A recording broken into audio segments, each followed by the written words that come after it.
안녕하세요. 세상의 억울함을 폭로하는 30대 후반 여성입니다. 세상엔 수많은 사람들이 억울한 일을 당하고도 힘이 없어 불합리함 앞에 굴복하거나 좌절하곤 합니다. 그 모습을 보고 있노라면 억장이 무너지고 속에서 천불이 나기도 하죠. 제가 유독 제 일뿐만 아니라 다른 사람들의 억울함에 공감하고 앞장서는 데에는 오지랖이 아니라 나름의 사정이 있답니다. 저는 그런 제 과거와 제 성격에 얽힌 한 가지 사건에 대해 이야기해보고자 합니다. 제 아버지는 지방에서 작은 사탕 공장을 운영했고 엄마는 회사원이었어요. 경제적으로 넉넉했고 외동딸로서 부모님의 사랑을 듬뿍 받으며 자랐기에 제 유년 시절은 행복한 기억이 가득했죠.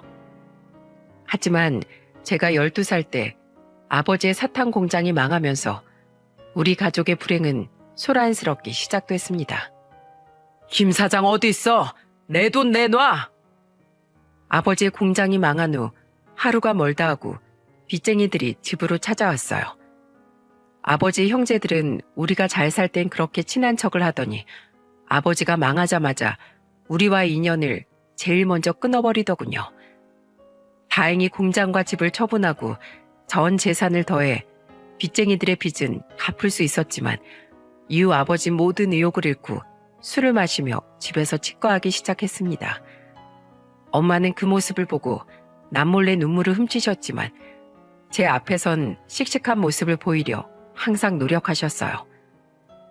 엄만 괜찮아 경아야. 아빠는 지금 조금 지쳐서 쉬고 있는 거야. 그동안 엄마가 열심히 버티면 되니까 우리 힘들어도 조금만 참자. 우리 경아, 엄마 믿지? 엄마는 열심히 가정을 돌보며 회사를 다니셨습니다. 저는 그런 엄마가 어린 마음에도 너무 안쓰럽기도 하고 한편으로 멋지기도 해서 열심히 엄마를 도왔어요. 엄마만 있다면 언젠간 아버지도 기운을 차리고 우리 가족은 다시 행복해질 거라고 믿어 의심치 않았죠. 하지만 제가 중학교에 들어가서도 아버진 여전했고 엄마는 점점 지치기 시작하시더군요. 여보, 이제 일 구할 때도 되지 않았어? 언제까지 이렇게 술만 마시고 있을 거야? 나도 힘들어. 제발 나 좀 도와줘. 어? 엄마는 조금씩 웃음을 잃어갔고 아버지에게 제발 그만하라며 애원도 하고 화도 내셨습니다. 하지만 아버지는 여전히 그대로였죠. 어느 날 밤엔 숨죽여 흐느끼는 소리에 놀라 잠에서 깨보니 엄마가 화장실 구석에서 울고 있더군요. 저는 그런 엄마에게 달려가 엄마의 마른 등을 꼭 껴안았습니다. 엄마, 울지 마. 왜 울어? 이런 모습 보여서 미안해 우리 딸. 근데 경아야, 엄마 정말 너무 힘들어. 자식의 세상은 부모가 전부인데 믿었던 엄마가 무너져가는 모습을 보니 너무 슬프고 두려웠어요. 엄마 혼자 힘들게 내버려 두는 아버지가 너무도 미웠죠. 그러던 어느 날 제 전부였던 엄마는 영원히 제 곁을 떠나고 말았습니다. 아버지, 엄마가 안 일어나요. 제가 15살이던 어느 날 엄마는 가족이 모두 잠든 사이 극단적인 선택을 하셨어요.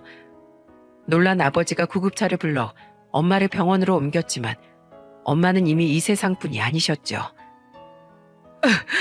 여보, 내가 미안해. 죽어 마땅한 놈은 난데 왜 당신이 이런 힘든 선택을 했단 말이야? 아버지는 장례를 치르며 그제야 엄마를 부르면서 목 놓아 울더군요. 저는 이 모든 일이 아버지 탓인 것만 같아 울며 불며 아버지에게 소리를 질렀어요. 우리 엄마 살려내요.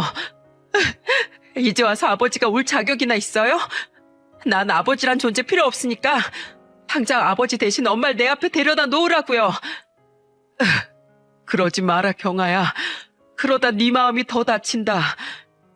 서울에서 혼자 사시던 외할머니는 무남 동료 외동딸의 허무한 죽음에 슬퍼하면서도 저를 품어주려고 애쓰셨습니다.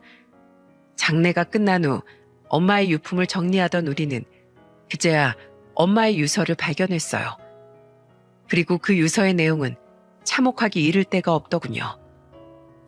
거래처에서 뒷돈 받던 동료를 내부 고발한 뒤 상사들도 모두 한패였다는 걸 알게 된 날부터 내 회사 생활은 지옥이었다.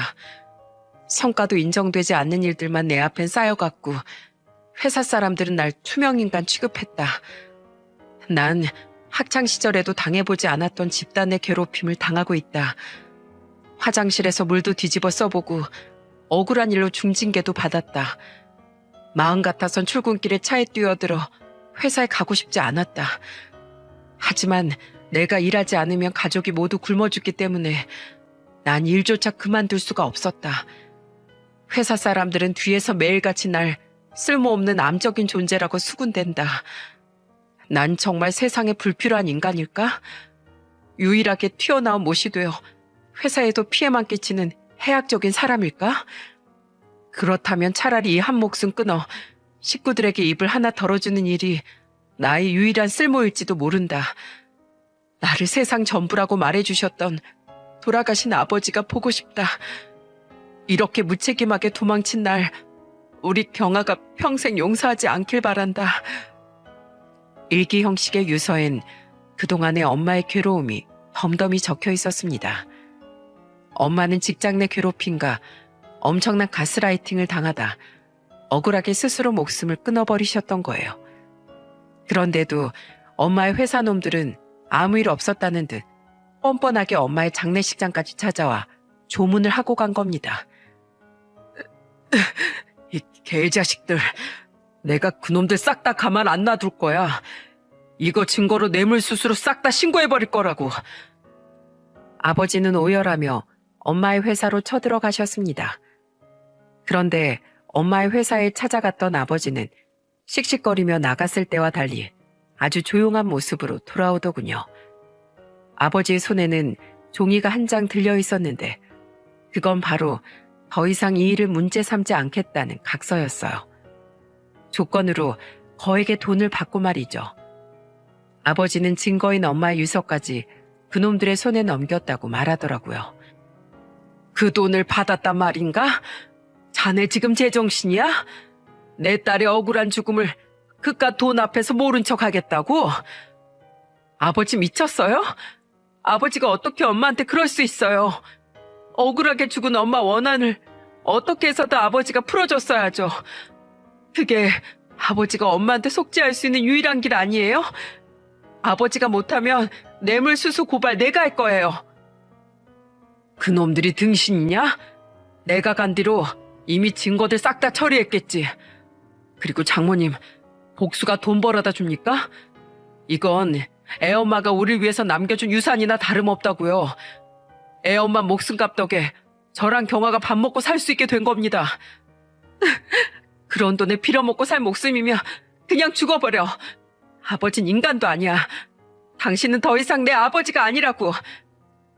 어떻게 남편이란 사람이 저럴 수 있는지 아버지란 인간이 너무 끔찍하더군요.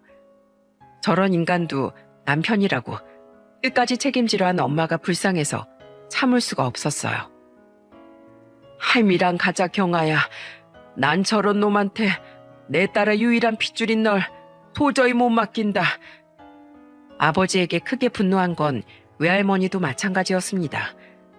저는 그렇게 제 인생의 아버지란 없다고 다짐하며 외할머니를 따라 서울로 올라오게 되었죠.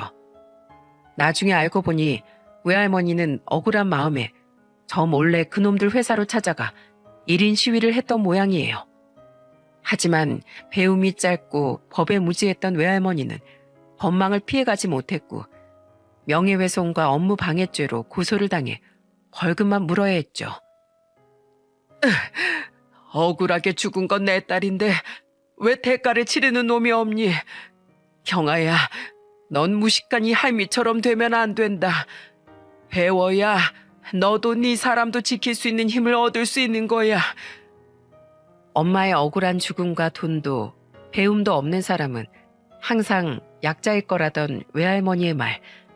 그것들이 제 인생의 목표를 정하게 만들었습니다. 저는 외할머니의 보살핌 아래서 열심히 공부했어요. 작은 노포를 운영하고 있던 외할머니는 넉넉치 않은 살림에도 최선을 다해 저를 지원해 주셨죠. 그렇게 저는 서울에 있는 대학의 신문방송학과에 진학할 수 있었습니다. 억울한 일을 만천하에 폭로할 수 있는 기자가 되고 싶었거든요. 그리고 제가 대학교 2학년 때 외할머니는 그동안 단 한 번의 연락도 없던 아버지의 부고 소식을 전해주시더군요. 그렇게 술을 마셔대더니 기어코 알코올 중독으로 집에서 쓸쓸히 눈을 감았다는구나. 바보 같은 그놈은 나가서 막노동을 한 건지 뭘 했는지 네 엄마 일을 덮는 대가로 받은 그 돈 차마 쓰지도 못하고 온전히 가지고 있었어. 그걸 전부 네 앞으로 남겼다는구나. 자, 이건 네 아비 유서다. 저는 눈물을 훔치던 외할머니가 건네준 유서를 받아들었습니다. 그곳엔 자신의 삶을 비관했던 아버지의 마지막 후회가 담겨 있었죠. 경아야, 아버지다. 난 네 엄마를 보낸 후 너를 어떻게 키워야 할지 막막했다. 아무런 쓸모도 없는 내가 대체 뭘 해서 널 키워낼 수 있을지 길을 잃은 듯 답답했지. 그래서 그 돈을 받았다. 널 잘 키워내는 것이 복수를 하는 것보다 네 엄마에게 속죄를 할 수 있는 진정한 길이라고 생각했어. 하지만 그건 어리석고 틀린 생각이었던 것 같다. 난 네 엄마의 목숨값인 이 돈을 차마 버리지도 못하고 쓰지도 못했다. 이 후회로 점철된 돈을 네게 남기는 걸 용서하렴. 요즘 자꾸 네 엄마가 꿈에 나오는 것이 난 염치 없이 곧 네 엄마에게 용서를 구하러 갈 것 같다. 내 죽음에 상처를 받지도 슬퍼하지도 말아라. 미안하다, 경아야. 나중에 생각해보면 아버지 또한 사회적 폐해의 또 다른 피해자였던 것 같더군요. 아버지 시신은 먼 친척 어르신께서 거두어 주셨다고 했습니다. 저는 외할머니와 함께 짧은 조문을 다녀왔어요. 눈물을 흘리지도 원망의 말을 던지지도 않고 그저 조용히 명복을 빌어드렸죠. 저는 아버지가 남긴 돈을 외할머니와 상의 후 사회 취약계층에게 전부 기부했습니다. 그 돈을 평생 가지고 있다 한들 저도 외할머니도 결코 쓰지 못했을 테니 그것이 최선의 길이라고 생각했죠. 나중에 인터넷을 찾아보니 저희 엄마를 그렇게 만든 그 회사는 이미 부도가 나서 사라진 뒤더군요. 그리고 뇌물수수 혐의로 직원들이 무더기로 입건됐다는 작은 기사 또한 함께 발견할 수 있었죠. 부디 이 소식이 하늘에 있는 엄마에게 가 닿기를 저는 간절히 바랬습니다. 이후 시간이 흘러 저는 방송국 기자로 당당히 입사했고 눈물까지 흘리며 기뻐하던 외할머니는 2년 뒤 제 손을 잡고 병환으로 세상을 떠나셨어요. 경아야, 내가 먼저 가서 하늘에 있는 네 엄마한테 네 자랑을 실컷 해놓으마. 외할머니가 아니었다면 지금 전 어떻게 살고 있었을까요? 외할머니는 제 은인이나 마찬가지셨습니다. 저는 외할머니를 위해서라도 반드시 올곧고 행복하게 살아가겠다고 외할머니의 영정사진 앞에서 다짐했죠. 시간이 흘러 저는 중견기업에 다닌다던 한 남자를 만나게 되었습니다. 저는 노숙자를 구한 의인을 취재하러 갔었는데 그 의인이 바로 그 남자였어요. 인터뷰가 끝나자 그 남자는 제게 이렇게 말하더군요. 말은 번지르르하게 약잘 돕고 싶다 어쩐다 했지만 사실 전 제 앞가림도 못하는 놈이에요. 이번에 들어간 회사에서도 여자 직원에게 심하게 치근덕대던 상사 하나를 말렸다가 제대로 찍혔거든요. 그놈이 회사 실세인 걸 미처 몰랐지 뭡니까? 이런 일로 도망치듯 그만두는 거 정말 싫은데 기자님은 엄청 용기 있는 분 같아 보이는데 기자님이라면 어떻게 하시겠어요? 역시 사람은 끈기가 있어야 하는 거겠죠? 그 말을 들으니 돌아가신 저희 엄마가 생각나더군요. 그리곤 사람이 정의로워 보이면서도 한편으론 유쾌해 보이는 것이 제 호감을 끌었죠.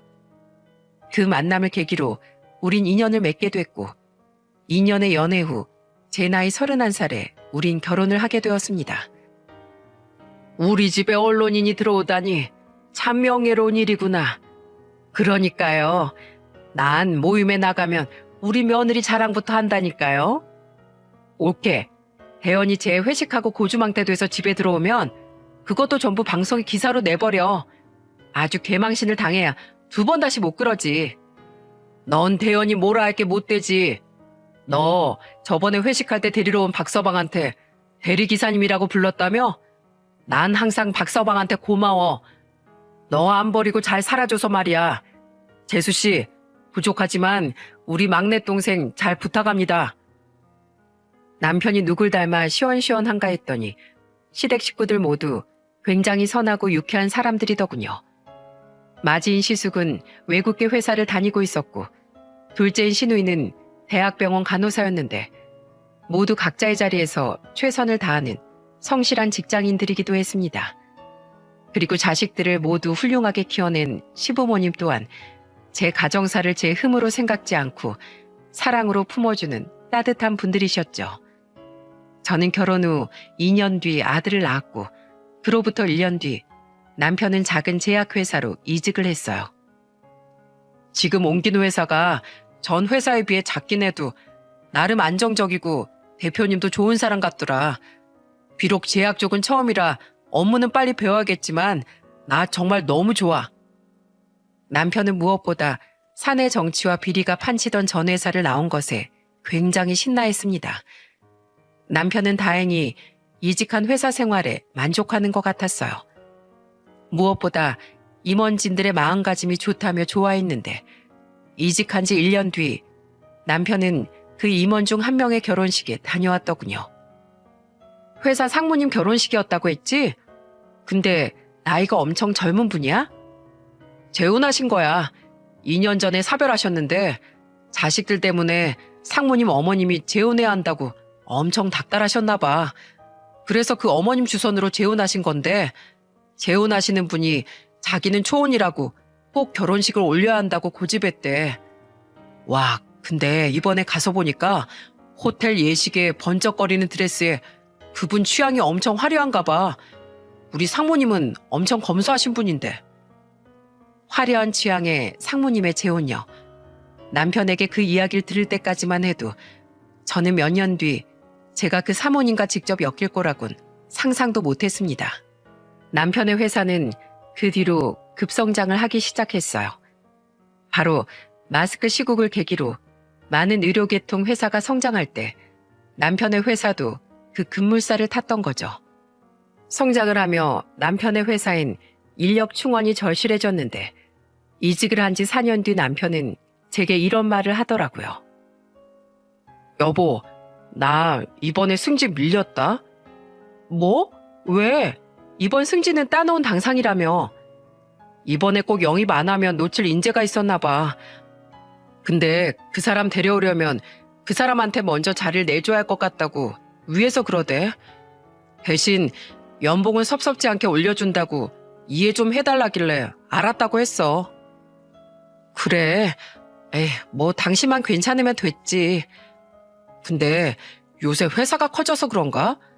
전엔 그런 거 없었는데 요샌 회사 사람들 아내 모임이 생겼다나 봐. 옆팀 박 대리가 나한테 물어보더라고. 자기 아내가 무슨 사모님한테 모임 초대를 받았다는데 이거 혹시 인사 비리나 이런 데 괜히 연루되는 거 아니냐고 말이야. 나야 뭐 그런 데 별 관심 없어서 그 사모님이 누군지도 안 물어보긴 했는데 박 대리가 걱정하길래 눈치 쓱 보고 찝찝하면 얼른 아내 발 빼게 하라고 했지. 아, 우리 회사엔 정치 같은 거 없다고 좋아했는데 회사가 커지면 그런 일은 어쩔 수 없이 생기는 건가 봐.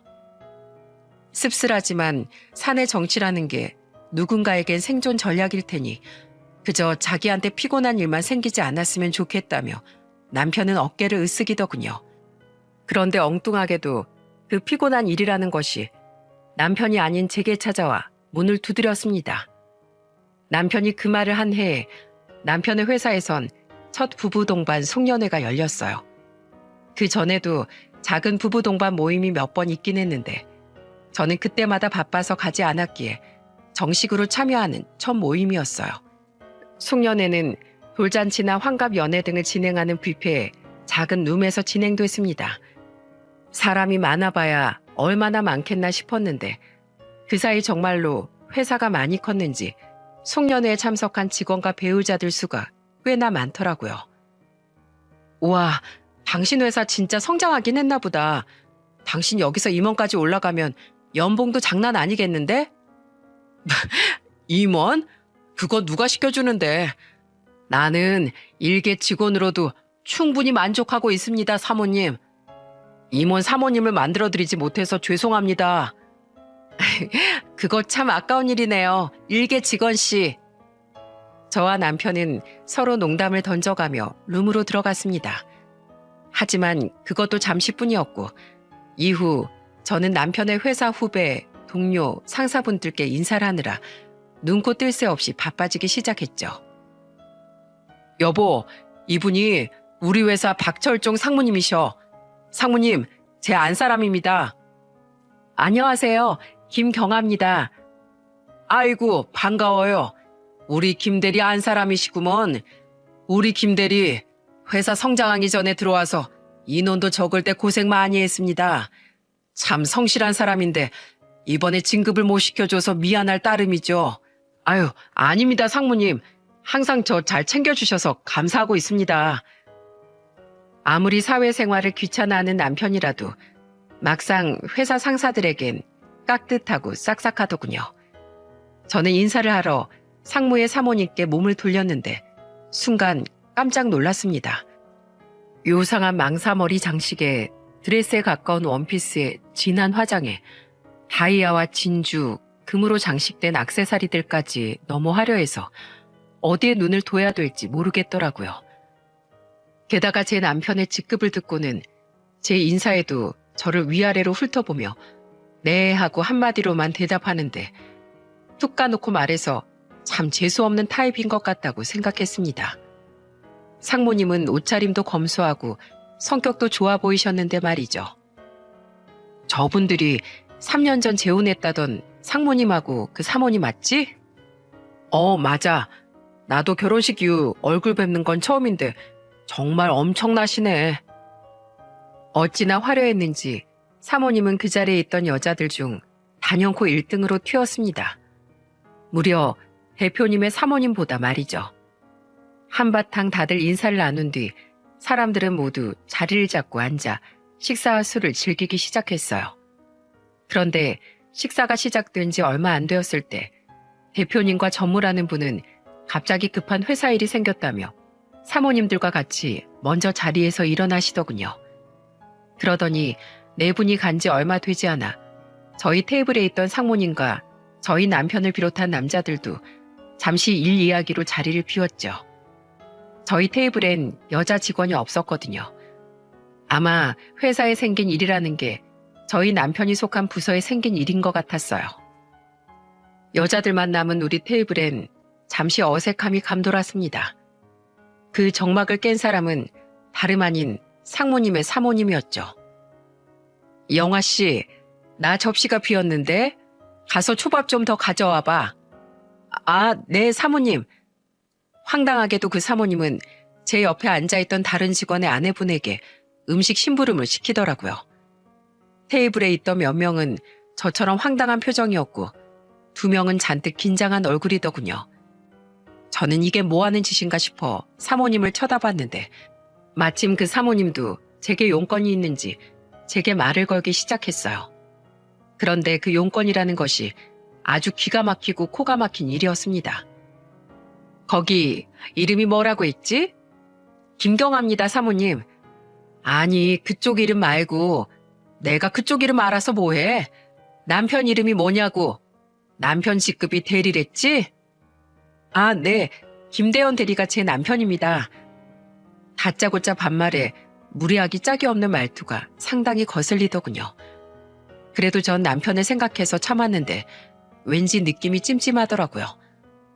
그전엔 조용하더니 상무님과 직원들이 자리를 비우자마자 다른 직원 아내에게 심부름을 시켜대고 저에게도 반말로 말을 거는 걸 보니 무슨 꿍꿍이가 있겠거니 싶었죠. 그래서 전 직업적인 본능으로 몰래 휴대폰 녹음 기능을 켰습니다. 그래, 대리. 그쪽 남편 나이가 좋게 30대 후반이나 40대 초반은 돼 보이는데 아직도 대리야? 어지간히 능력이 없나 봐. 남편의 일은 제가 잘 몰라서요. 능력과 운이 따라주면 어련히 알아서 진급하겠죠. 대리의 진급 일까지 신경 써주셔서 감사해요, 사모님. 시비 거는 건지 뭔지 왜 저런 말을 저한테 해대나 싶었지만 남편의 상사 아내이니 저는 꾹꾹 성질을 눌러내렸습니다. 최대한 예의를 차려 그 대화를 빨리 끝맺음하고 싶었죠. 하지만 그 불쾌한 대화는 이후부터가 본격적인 시작이더라고요. 아, 신경을 앞으로도 써줄지 말진 경아 씨 하는 일에 달렸겠지? 제가요? 어떤 일을 말씀하시는 걸까요? 사람이 왜 그렇게 눈치가 없어? 내 남편이 상무인 거 알지? 나한테 잘 보이면 내가 남편한테 얘기해서 그쪽 남편 승진시켜줄 수도 있단 소리야. 여자들 내조라는 게 사회생활하는 남자들한테 굉장히 중요하잖아. 아, 내가 요새 취미로 골프를 시작했는데 요샌 골프채가 그렇게 잘 나온다네. 근데 난 영 문외한이라 뭐가 좋은 골프채인지 알 수가 있어야지.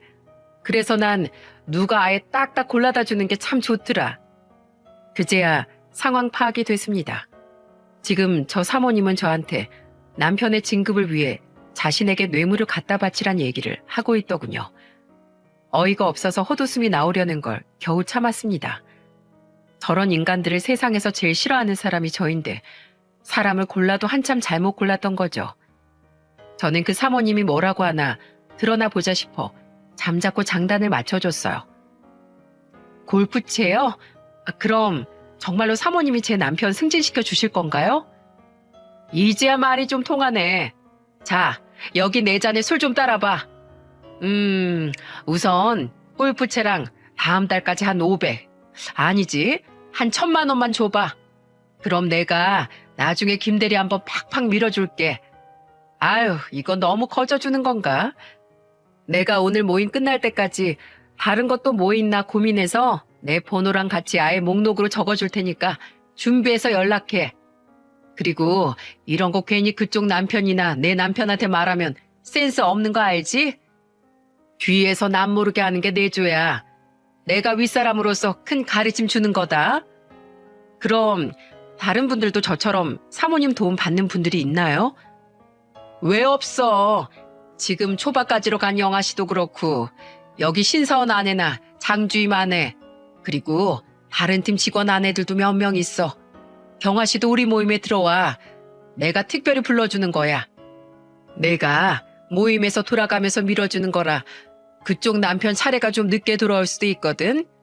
그러니까 앞으로 나한테 쭉 잘 보여야 돼. 때 되면 인사도 오고 김장 같은 행사도 참여하고. 알았지? 아, 두 손은 무겁게, 마음은 가볍게. 거기 채빈 씨, 저번에 우리 집에 사다 준 한우 있지? 그거 내 남편이 엄청 좋아하더라. 이번 주 주말에 좀 더 사봐. 아, 경아 씨도 그때 내가 오늘 적어둘 물건들하고 돈 가지고 오면 되겠네. 꼴값도 참 가지가지였습니다. 이제 보니 남편이 얼마 전에 말했던 찝찝한 사내 아내 모임이라는 게 바로 저 사모님이 만든 모임인 것 같더라고요. 아내들의 남편이 잘 되길 바라는 마음을 이용해서 뇌물을 뜯어내고 인력을 부려먹는 등 그 여자는 그동안 갑질을 하고 있던 겁니다. 이미 들을 내용은 다 들은 것 같아 저는 그 사모님에게 말했어요.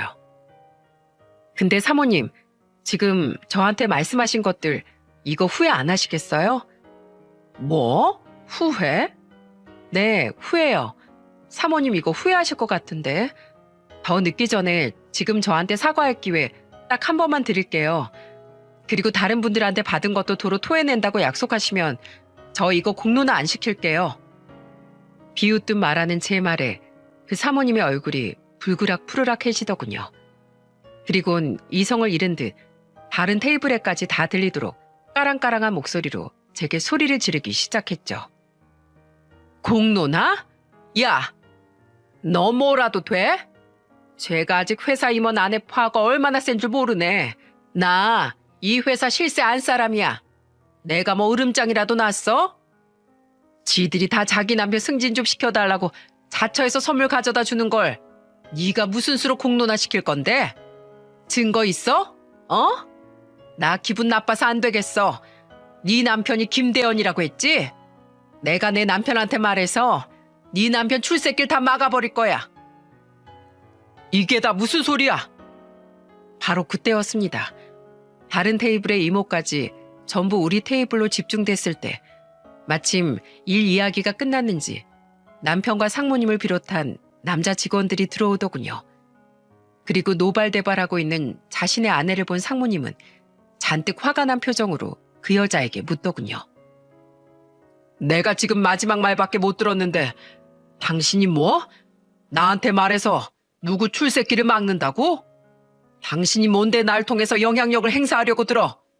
내가 상무지 당신이 상무야?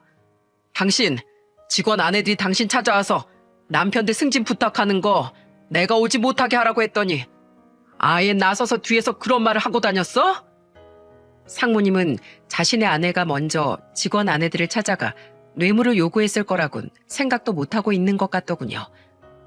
그러자 그 여자는 그제서야 이성을 찾았는지 당황한 표정으로 둘러대기 시작하더라고요. 아니, 내가 괜히 그런 말을 한 게 아니라 김대리 아내가 너무 나한테 무례하게 구니까 나도 홧김에 그런 말을 한 거죠. 경아 씨, 우리 여기 나름 공적인 자리인데 서로 예의는 지키자고요.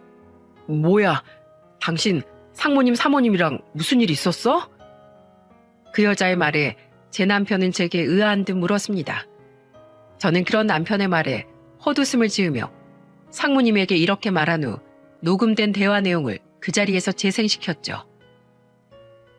상무님, 제가 사모님께 무례한 언사를 한 건 사실입니다. 그런데 그렇게 된 전말을 상무님께서 아셔야 할 것 같아요. 찬물을 끼얹은 듯 조용해진 공간은 제 휴대폰 속에 녹음된 그 여자의 앙칼진 목소리로 전부 채워졌습니다. 재생이 끝나자 그곳은 점차 웅성거리기 시작했고 상무님의 얼굴은 치욕으로 인해 시뻘겋게 달아올랐어요. 당신, 여태까지 그럼 직원들 아내가 먼저 찾아온 게 아니라 당신이 먼저 뇌물을 요구하고 다녔어? 저번부터 자꾸 누구 승진시켜달라, 누구 연봉을 올려달라 이상한 말을 해대더니 전부 그 아내들한테 뒷돈 받고 선물 챙겨받고 했던 거야? 나도 모르게 그런 일들을 저질렀다고? 당신 미쳤어? 그리고 당신이 뭔데 김대리 승진시키네 만회해? 김대리 승진에 밀린 게 아니라 양보한 거야. 저 사람 연봉이 얼마나 되는 줄 알고 주제에 넣게 그딴 소리를 해? 그게? 에이씨, 야, 구렁이 같은 게 그건 또 언제 녹음했어? 너 이리 와. 상무님이 마구 화를 내자 당황하던 그 여자는 목표물을 저로 변경하더군요. 그 여자는 이를 갈며 제게 달려들었습니다. 하지만 전 당황하지 않고 냅다 그 여자의 목덜미를 잡아채 그 여자를 가로막았습니다. 그리곤 버둥거리는 그 여자에게 제 정체를 밝혔죠.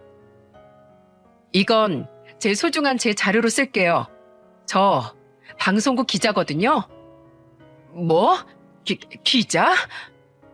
그러자 그 여자는 우습게도 버둥대던 두 팔을 뒤로해 마치 열중시어 자세처럼 가지런히 모으곤 그 자세 그대로 얼어붙더라고요.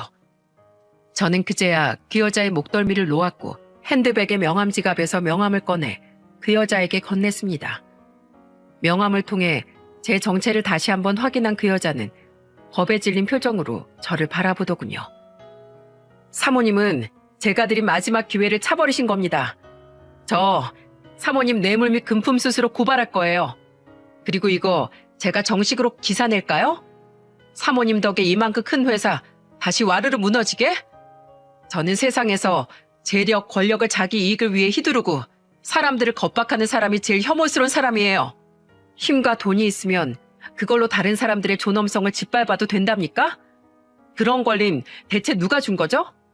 어디 이거 방송 내서 세상 사람들한테 물어볼까요? 고발? 미안해 경아 씨. 아니 죄송해요 기자님. 전 그냥 사람들을 돕고 싶은 마음에 그냥 그 수고비로 조금 챙긴다는 게 마음이 과했던 거예요. 아니 세상 사람들 다 이 정도 이득은 보고 사는데 한 번만 봐주세요. 네? 그러니까 그 이득을 왜 다른 사람한테 피해를 주면서 취하냐고요. 상무님, 정말로 사모님 이런 행동들 전부 모르셨나요? 저 이런 부정행위를 본 이상 기자로서 절대 그냥은 못 넘어갑니다. 이거 어떻게 제가 방송국에서 기사 낼까요? 아니면 사모님이 저뿐만 아니라 다른 분들한테 무릎 꿇고 사과하실래요? 죄송합니다, 경아 씨. 저는 정말 이런 일 상상도 못했어요. 저희 회사가 크면서 제 안사람이 갑자기 돈방석에 앉게 돼서 정신 못 차리고 속된 말로 꼴값을 떨었던 모양입니다. 제가 집안 단속을 잘못해도 크게 잘못했어요. 당신 얼른 이부 말대로 당신이 여태 갑질했던 사람들한테 전부 무릎 꿇고 사과해. 이게 무슨 개망신이야? 이 일 공론화되면 회사가 얼마나 큰 타격을 받을지 알기나 해? 이거 회사가 우리 상대로 소송을 걸 수도 있어. 소송? 아이고 기자님, 정말 한 번만 봐주세요. 네? 영아 씨, 채빈 씨, 그리고 다른 아내분들 모두 제가 미안합니다. 내가 정말 잘못했어요. 상무님의 말에 가뜩이나 겁에 질려있던 그 여자는 덜덜 떨며 무릎을 꿇고 사과를 하기 시작했습니다. 저를 비롯해 그동안 자신이 돈을 뜯고 갑질을 하던 직원 아내들에게도 말이죠. 그러자 저녁 금시초문인지 그 아내들의 남편인 직원들은 황당하다는 듯 자기 아내들을 타박하더라고요. 당신 상무님 사모님한테 돈 갖다 바쳤어? 저번에 사왔던 한우도 처갓댁 갖다 드린다더니 상무님 댁에 가져다 드린 거야? 그게 요새 사람들 많이 뽑았다니까 당신이 괜히 승진해서 밀려날까봐 그랬지. 애가 셋이나 됐는데 회사가 클 때 당신도 빨리 승진을 해야 애들도 잘 키울 수 있는 거 아니야. 미안해 여보. 아휴 내가 못 살아 정말. 아니야 내가 미안해. 내가 더 능력이 있었으면 당신이 그런 숨을 안 겪어도 됐을 텐데. 수많은 직원들과 배우자들은 웅성대며 그 여자에게 손가락질을 했고 송년회 분위기는 완전히 엉망이 되었습니다. 상무님은 제게 와서 허리를 90도로 숙이곤 사과와 함께 부탁을 하시더군요. 경아 씨, 제가 다시 한번 제 아내의 일 정식으로 사과드리겠습니다. 아무리 몰랐다지만 제 안사람이 한 일이니 저도 책임을 피해가지 못하겠죠. 경아 씨, 저와 제 아내를 신고하셔도 됩니다. 다만 직원들은 아무 잘못이 없으니 제가 회사에서 물러나겠습니다. 다들 정말 열심히 한마음 한뜻으로 키워낸 회사고 특히 저희 대표님 정말 일가 직원들밖에 모르는 좋은 분이에요. 그러니 제발 우리 회사에 피해가 가지 않게 방송으로 공론화시키지만 말아주세요. 제발 부탁드립니다. 그러더니 상무님은 놀랍게도 자기 아내에게 피해를 본 직원과 아내들 한 사람 한 사람에게 모두 허리를 숙여 용서를 구하시더군요. 미안하네. 내 안사람이 자네 아내에게 큰 마음의 상처를 주어 내가 참 면목이 없네. 내 아내가 갈취한 돈은 내가 이자를 쳐서 전부 돌려주겠네. 죄송합니다 아내분. 제 아내의 행동으로 느끼셨을 수치감과 굴욕감 그 어떤 걸로도 보상할 수 없겠지만 제가 돈으로라도 꼭 보상하고 용서를 구하겠습니다. 남편에게 좋은 분이라고 듣긴 했는데 저런 사람이 어떻게 저런 재치 자리를 얻게 됐는지 이해가 되지 않을 정도로 상무님은 참 경우가 있는 분이더라고요. 남편은 제게 조용히 이렇게 말했습니다. 여보, 나 없는 자리에서 그런 일 겪게 해서 미안해. 괜찮아. 보다시피 난 전혀 타격 없었는걸? 그리고 여보, 사모님이 비록 큰 잘못을 했지만 보다시피 우리 상무님 정말 좋은 분이야. 직원들한테 밥도 잘 사주시고 불합리한 일은 절대 못 참으셔. 그리고 이 회사를 키우는데 정말 많은 공을 세우신 분이야. 고생한 직원들한테 식사 대접할 수 있는 자리를 가지는 게 어떻겠냐고 이 송년회 자리를 대표님께 제안한 것도 상무님이고 사내 금품수수로 사모님을 신고하면 분명 상무님도 책임을 못 피하실 텐데 이번엔 그냥 넘어가 주면 안 될까? 보상도 사모님이 갈취한 것 이상으로 갚겠다고 하시잖아. 남편의 말을 들으니 저 여자는 너무 괘씸하지만 상무님 사정이 딱하긴 하더라고요. 그래서 전 상무님과 그 여자를 보고 이렇게 말했죠. 신고 안 할게요, 상무님. 대신 방금 말씀하신 다른 직원들에 대한 보상 꼭 지켜주세요. 제가 남편을 통해서 반드시 확인할 테니까요. 그리고 사모님, 제가 이번에 상무님을 봐서 그냥 넘어가지만 앞으로 또다시 이런 일이 있었다간 저 그땐 정말로 가만히 있지 않을 겁니다. 사모님, 돈 있고 힘 좀 있다고 다른 사람들을 하대하고 무시할 권리는 절대 없는 거예요. 지금은 사모님이 강자 같죠? 아니요. 억울한 사람들의 피눈물이 모이면 그게 힘이 돼서 사모님 같은 사람이 제일 먼저 보복을 당할 겁니다. 사모님, 제가 항상 언제 어디서든 주시하고 있겠습니다. 네, 기자님, 조심하겠습니다. 죄송합니다. 감사합니다, 경아씨. 고맙네, 김대리. 그렇게 그날의 송년회는 엉망진창인 분위기로 끝이 났습니다. 마지막엔 사람들의 시선이 제게만 집중되는 것 같아 민망해진 전 남편을 끌고 얼른 자리를 벗어났죠. 이후 남편에게 듣기로 그 여자가 사람들에게 갈취한 돈은 상무님이 전부 2배로 갚아주셨다는군요. 그것도 그 여자가 사치를 부리느라 남은 돈이 많지 않아 대부분은 상무님의 돈으로 말입니다. 그리고 상무님이 더 대단한 게 뭔지 알아? 그날 자리에 마침 대표님하고 전무님이 안 계셨잖아. 다들 상무님을 위해서 대표님께는 이야기를 하지 않기로 했었거든? 평소 상무님의 인품이 너무 훌륭하셨으니까 가능했던 일이지. 근데 상무님이 직접 대표님을 찾아가서 먼저 모든 일을 솔직하게 털어놓으셨대. 그때 다른 직원들이 상무님은 정말 아무것도 모르셨고 전부 보상도 해주셨다고 너나 할 것 없이 상무님을 감싸준 덕에 대표님도 그냥 넘어가시려고 했거든? 근데 상무님이 결사반대하시더라. 가뜩이나 회사가 커지고 있는 마당에 이런 일을 그냥 넘어가면 기강이 해해진다면서 자기를 징계 처분해야 회사에 좋은 본이 될 거라고 대표님께 자기를 꼭 징계해야 된다고 말씀하셨어. 진짜 대단하시지 않아? 결국 3개월 감봉 징계로 끝나긴 했는데 와, 나 원래도 상무님 좋아했지만 이젠 정말 존경스러워. 자신의 아내의 일을 모두 책임진 후에야 상무님은 이혼 소송을 진행했다고 합니다. 남편으로서의 책임을 모두 진 후에야 자신도 그 여자의 남편이란 위치에서 내려올 자격이 생긴 거라며 말이죠. 재혼을 잘못하셔서 그렇지 정말 제가 본 사람 중에 가장 책임감 있고 청렴 결백한 분이더라고요. 남편 말처럼 저조차 잘 알지도 못하는 그분에게 존경심이 들 정도로 말입니다. 그리고 몇 달 뒤 남편은 제게 또 다른 소식을 전해주었어요. 와, 여보, 오늘 회사 완전 난리 났었다? 그 상무님 사모님 있지? 친정으로 쫓겨났다고 들었는데 자긴 끝까지 이혼 못한다고 오늘 회사까지 찾아와서 난동 부리고 아주 난리도 아니었어.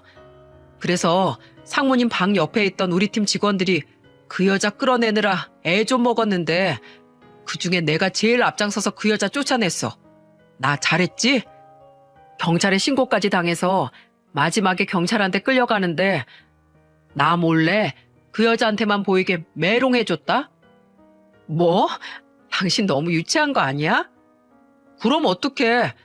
그 여자가 당신한테 무례하게 굴었던 거 나 제대로 못 갚아줘서 앙금 남아있었단 말이야. 난 무시해도 되지만 감히 내 아내한테 그런 말을 하다니. 얼마나 내 속이 부글부글 끓었는데. 아유, 그래, 고맙다, 고마워. 아무튼 그래서 오늘 직원들한테 미안하다고 상무님이 우리 팀 사람들한테 회식 쏘신대서 나 오늘 늦어. 나 보고 싶어도 좀 참아. 그렇게 그 일이 있은 지 딱 1년이 지난 지금 저는 여전히 남편과 함께 장난스럽고 행복한 나날을 보내고 있습니다. 남편은 얼마 전 과장으로 승진을 했어요. 원래도 예정된 승진이었으니 놀랍진 않았지만 그래도 남편이 좋아하는 오리고기를 사다가 축하해 주었죠. 남편은 7살이 된 아들과도 아주 잘 놀아주는데 얼마 전엔 만화 영웅 얘기를 하다 둘이 이런 대화를 하더라고요. 아빠는 무슨 영웅이 제일 좋아요? 아빠? 아빠는 엄마. 에이, 엄마가 무슨 영웅이에요. 엄만 엄마지. 모르는 소리 마라. 아빠가 직접 봤어. 엄마가 엄청 멋지게 악당을 때려 눕히는 모습 말이야. 아무리 멋진 새 영웅이 나타나도 아빠한테 제일 멋진 영웅은 바로 우리 한별이 엄마야. 아내가 영웅이라고 말하는 남편과 눈을 동그랗게 뜨고 저를 보는 아들을 보니 그렇게 행복할 수가 없더라고요. 남편은 시댁에 가서도 당시 일을 자랑스럽게 이야기하더군요. 우리 집사람 덕분에 그날 이후 우리 회사 사내 정치고 인사 비리고 뭐고 아예 싹이 없어졌어. 원래도 좋은 회사였는데 요샌 청렴 그 자체라니까. 내가 우리 아내 덕에 요즘 직장 만족도가 최상이야. 와, 재수씨 너무 멋져요. 올해 저희 회사 송년회에도 좀 와주시면 안 돼요? 재수씨가 타파해줘야 될 악당들이 한둘이 아니에요. 옳게 우리 병원부도 좀 쳐들어와줘. 우리 병원에 진짜 아주 얄미운 의사가 하나 있단 말이야. 삼남매의 너스를 들으며 시부모님과 시숙님의 아내인 형님, 그리고 시매부도 다들 웃음을 터뜨렸습니다. 시댁 식구들은 그렇게 여전히 보고만 있어도 마음이 따뜻해지는 난로 같은 존재로 제 곁에 머물러 있죠. 가끔은 저희 시댁 식구들과 우리 남편, 그리고 아들을 보면서 돌아가신 외할머니와 엄마가 저를 걱정해 보내준 천사들이 아닐까 그런 생각도 해보곤 하네요. 상무님은 남편을 통해 가끔 제 안부를 묻곤 하세요. 좋은 일로 엮인 것도 아니니 따로 찾아뵙거나 하진 않지만 남편에게 들어보니 상무님은 전보다 훨씬 잘 지내시는 것 같습니다. 이전에도 그 여자의 사치 때문에 스트레스가 심하셨던 모양인데 이혼을 한 지금은 스트레스의 근원이 없어졌으니 전보다 훨씬 마음이 편하다고 하셨다네요.